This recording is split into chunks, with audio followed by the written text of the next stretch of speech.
Hi student. हमारा आज का जो टॉपिक है वो है मैन्स इम्पैक्ट ऑन इन्वायरमेंट, कि इंसान का माहौल के ऊपर असर।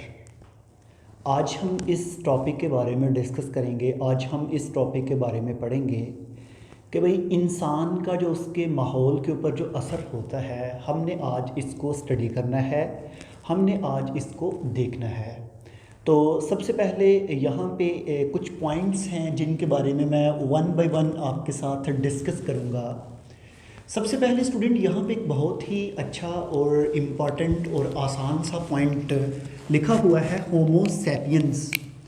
जब भी आप होमो सैपियंस को देखते हैं स्टूडेंट, यहाँ पे लिखा है 40,000 ईयर्स।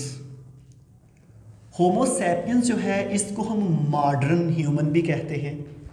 जो हमारे पास जदीद इंसान जो है, अगर हम इसको देखते हैं तो ये 40,000 साल पहले जो मॉडर्न ह्यूमन है उसने, आप कह सकते हैं कि उसके हमें एविडेंस मिलते हैं।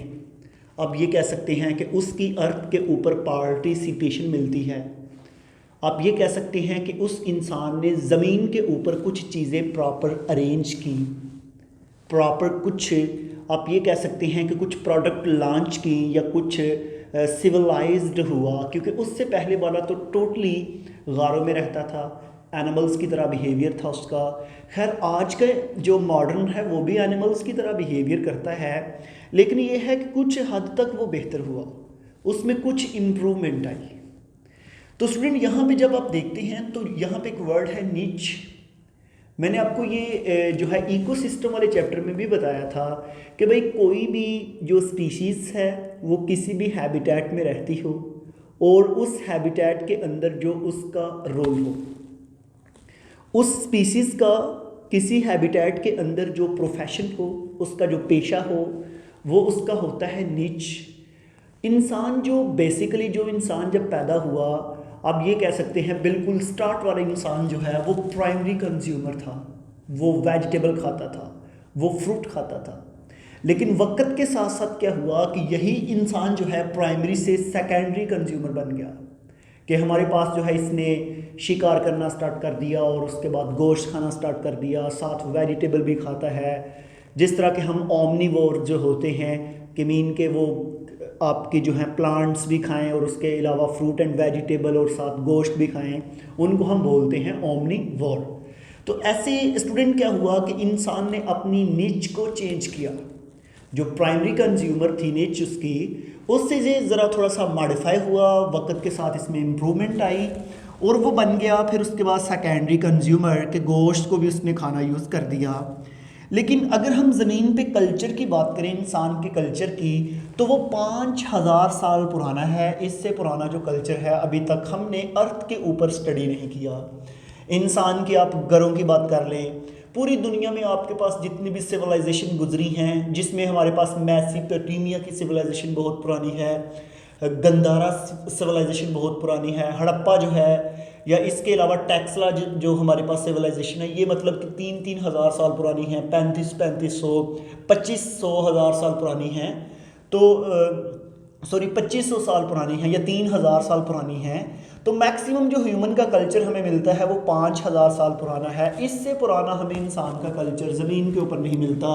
अब ये कह सकते हैं कि 5,000 से पुराना जो है, हम इंसान के कोई वजूद की कोई, आप ये कह सकते हैं कि उसके घर नहीं है या इस तरह की कोई भी चीज़ें मौजूद नहीं हैं।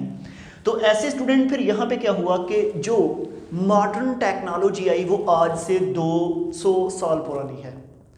अगर आप 19वीं सदी से पिछली सदियों में चले जाएं तो इंसान इतना सिविलाइज नहीं था। वही इंसान घोड़ों, तलवारों और नेज़ों का दौर था, और वही वो मतलब कि झोंपड़ियों में रहता था।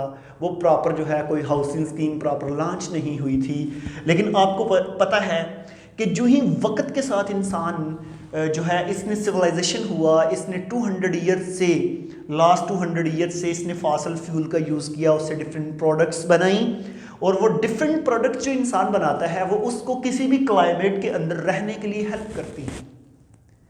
स्टूडेंट, तमाम के तमाम पॉइंट बहुत ही आसान, सिंपल, कुछ भी इसमें कोई मुश्किल जो चीज़ है वो नहीं है। जो चीज़ मैंने आपको बताई, जो पॉइंट कि भाई होमो सैपियंस मॉडर्न ह्यूमन की बात यहाँ पे कर रहे हैं, उसके नीच के बारे में पढ़ाया, उसके बाद फिर बाकी जो तमाम चीज़ें हैं मैंने आपको बताई। तो उसके बाद ना आपकी बुक के अंदर ये हमारे पास 3 हेडिंग्स हैं जिनको हमने डिस्कस करना है। पहले है पॉपुलेशन एक्सप्लोजन, उसके बाद है पॉपुलेशन प्रेशर, और उसके बाद लास्ट पे है रीजंस। जब भी हम बात करते हैं पॉपुलेशन एक्सप्लोजन की, स्टूडेंट आप पॉपुलेशन एक्सप्लोजन की बात करें तो हमेशा याद रखिएगा कि भाई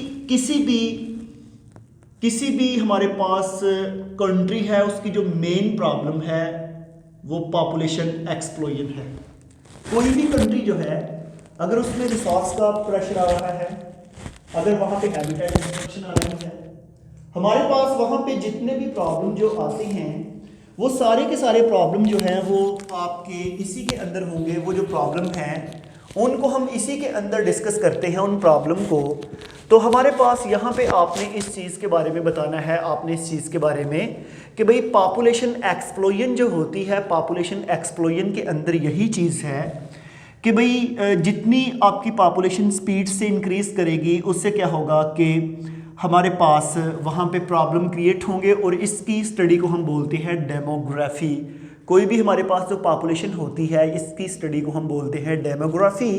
जैसा कि अब अगर हम पाकिस्तान की पॉपुलेशन की बात करें, पॉपुलेशन ऑफ पाकिस्तान की, तो आपको पता है कि पाकिस्तान जब आज़ाद हुआ 1947 में, उस वक़्त इसकी आबादी थे 32.5 मिलियन, बहुत थोड़ी। लेकिन 2000 में पाकिस्तान की पॉपुलेशन थी 150 to 160 मिलियन। तो साइंटिस्ट ये कहते हैं कि ये बड़ी रैपिडली इंक्रीज हो रही है। आज से 20-25 साल 30 साल पहले चले जाएं तो इंसान की पॉपुलेशन का जो रेट था वो 2% रेट के हिसाब से वो बढ़ रही थी। लेकिन स्टूडेंट अभी क्या हो रहा है, आफ्टर 35 ईयर्स इंसान की पॉपुलेशन डबल हो जाती है। फॉर एग्जांपल एक जगह पे 1000 लोग हैं तो 35 ईयर्स के बाद वहाँ पे 2000 लोग, लेकिन अभी तो उससे भी कहीं स्पीड है। तो ऐसे हमारे पास जो है यहाँ पे आपने ये चीज़ याद रखनी है कि भाई जब भी पॉपुलेशन एक्सप्लोजन होगी तो उससे क्या होगा, डिमांड फॉर फूड, आपकी खुराक जो है उसकी डिमांड बढ़ेगी। इंक्रीज पॉपुलेशन के साथ क्या होगा, जब हमारी एनर्जी डिमांड, हमारी फूड की डिमांड बढ़ेगी तो आपके इन्वायरमेंट में प्रेशर पड़ेगा आपके रिसोर्स के ऊपर। रिसोर्स ख़त्म होने के चांस हैं क्योंकि पॉपुलेशन की तादाद बहुत बढ़ चुकी है। एक पॉइंट मैंने आपको डिस्कस किया पॉपुलेशन एक्सप्लोजन का, और पॉपुलेशन एक्सप्लोजन के बाद हमारे पास नेक्स्ट पॉइंट पॉपुलेशन प्रेशर है। ज़ाहिर बात है कि जब भी किसी भी जगह पे पॉपुलेशन एक्सप्लोजन होगी, पॉपुलेशन बड़ी स्पीड से बढ़ेगी, तो उससे जो है पॉपुलेशन प्रेशर होगा। अब स्टूडेंट यहाँ पे एक चीज़ याद रखिएगा कि हमारे पास जितना भी नेचुरल हैबिटेट है ना, जितना भी नेचुरल हैबिटेट है हम उसको तबाह करेंगे। क्यों? क्योंकि हम वहाँ पे एग्रीकल्चर लॉन्च करेंगे, हम वहाँ पे ज़राअत को लेके आएंगे, खुराक की ज़रा ज़रूरत है। जब वहाँ पे हम कोशिश करेंगे बेटर प्लानिंग करने की, लेकिन यहाँ पे एक प्रॉब्लम ये होता है कि हम अपने इकोसिस्टम को तबाह कर देते हैं, मीन के नेचुरल इकोसिस्टम को हम तबाह कर देते हैं और उसको कन्वर्ट कर देते हैं आर्टिफिशियल इकोसिस्टम में। और यहाँ पे स्टूडेंट आप इस चीज़ को भी जहन में रखिएगा कि हमने पॉपुलेशन प्रेशर जो है उसको मद्देनज़र रखते हुए अगर एग्रीकल्चर को लॉन्च किया है, अगर वो एग्रीकल्चर मिसमैनेज हो जाए, अगर एग्रीकल्चर प्रॉपर रन ना हो पाए, तो हमारे पास वो जितना भी इकोसिस्टम हैबिटेट तबाह किया है वो डेजर्टिफिकेशन के ज़िम्मे में आ जाएगा। जैसा कि यहाँ पे एग्जांपल है dust bowl, North America, Africa, tropical rain region जितने भी हैं, बहुत से रीजन ऐसे हैं दुनिया में कि हमने वहाँ पे नेचुरल हैबिटेट को तबाह किया।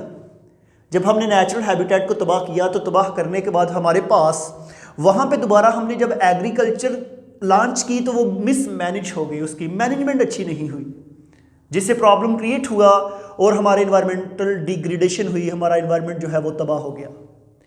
अब स्टूडेंट देखें, बहुत ही सिंपल सा आसान सा टॉपिक कि भाई पॉपुलेशन एक्सप्लोजन हुई और उसके बाद पॉपुलेशन प्रेशर हुआ। क्वेश्चन ये है कि इसकी रीज़न क्या है, पॉपुलेशन कितनी बढ़ने की वजह क्या है। सबसे पहले पॉइंट पे मैंने लिखा है मेडिसिन। आपको पता है कोई भी डिजीज़ अटैक करती है, आप मेडिसिन खाते हैं, आप ठीक हो जाते हैं। एक बच्चा बीमार होता है, वो मेडिसिन खाता है, वो ठीक हो जाता है। इसका मतलब है डेथ रेट कम हो गया है और बर्थ रेट बढ़ चुका है। पॉपुलेशन बढ़ेगी उसके बाद है हाइजीन। आप जो हैं, आपकी खुराक जो है वो बेहतर है, उसके अंदर न्यूट्रिएंट बहुत ज़बरदस्त हैं, ये तमाम चीज़ें जो है ग्रोथ भी करती हैं और उसके बाद बर्थ रेट को भी बढ़ाती हैं। उसके बाद हमारे पास एग्रीकल्चर। ज़ाहिर बात है कि जब आप बेटर एग्रीकल्चर प्लानिंग होगी तो इतनी ज़्यादा फूड की प्रोडक्शन होगी कि हमारे पास जो लोग मर जाते थे खुराक की वजह से वो नहीं मरेंगे। उसके बाद हमारे पास हाउसिंग है। पहला इंसान जो है वो डायरेक्ट बाहर रहता था, अगर इंटेंस कंडीशन होती थी आपके इन्वायरमेंट की तो वो इंसान जो है वो मर जाता था या डिफरेंट हैबिटेट में वो सर्वाइव नहीं कर पाता था। आज का इंसान जंगलों से निकल के घरों में आ चुका है, हाउसिंग बन चुकी हैं, इसलिए उसकी लाइफ स्पैन भी बढ़ा रहा है। उसके बाद लास्ट पे है चाइल्ड केयर। हमारे पास जितने भी बच्चे पैदा होते हैं उनकी केयर की जाती है बाकायदा, उन बच्चों की बाकायदा केयरिंग की जाती है और उसके बाद जो है वो बच्चे प्रॉपर जो हैं उन केयर के बाद जो है वो बच्चे प्रॉपर अपने साइज़ को पहुंचते हैं, उनमें जो है बाकायदा ग्रोथ होती है और वो अपने माशरे का एक इंडिविजुअल बनता है बाद में। तो बताने का ये सारा मकसद ये है कि ये एक साइड पे और पूरा टॉपिक पढ़ाने के बाद लास्ट पे एक ही लाइन में आपको एक्सप्लेन करूँगा कि अगर अपनी लाइफ को बेटर आप बना रहे हैं, ये तमाम सहूलियात जो हैं अगर ये तमाम प्रोडक्ट से आप फैसिलिटेट हो रहे हैं तो आप अपनी पॉपुलेशन को भी कंट्रोल करके रखें। एक मतलब कि पॉपुलेशन ज़्यादा से ज़्यादा कंट्रोल करें, पॉपुलेशन को ना बढ़ाएं, क्योंकि होमो सैपियंस की पॉपुलेशन जो है वो इतनी ख़तरनाक है कि ये तमाम हैबिटेट को तबाह कर रही है और दूसरी जितनी वाइल्ड एनिमल है उनके लिए भी नुकसानदेह है। तो स्टूडेंट हम अपने लेक्चर को यहाँ पे वाइंड अप करते हैं। इंतहाई सिंपल सा आसान सा टॉपिक था, मैंने कहा चलो बच्चों के साथ एक दफ़ा ये शेयर हो जाए। तो हम मिलेंगे नेक्स्ट वीडियो में, आज के लिए थैंक यू।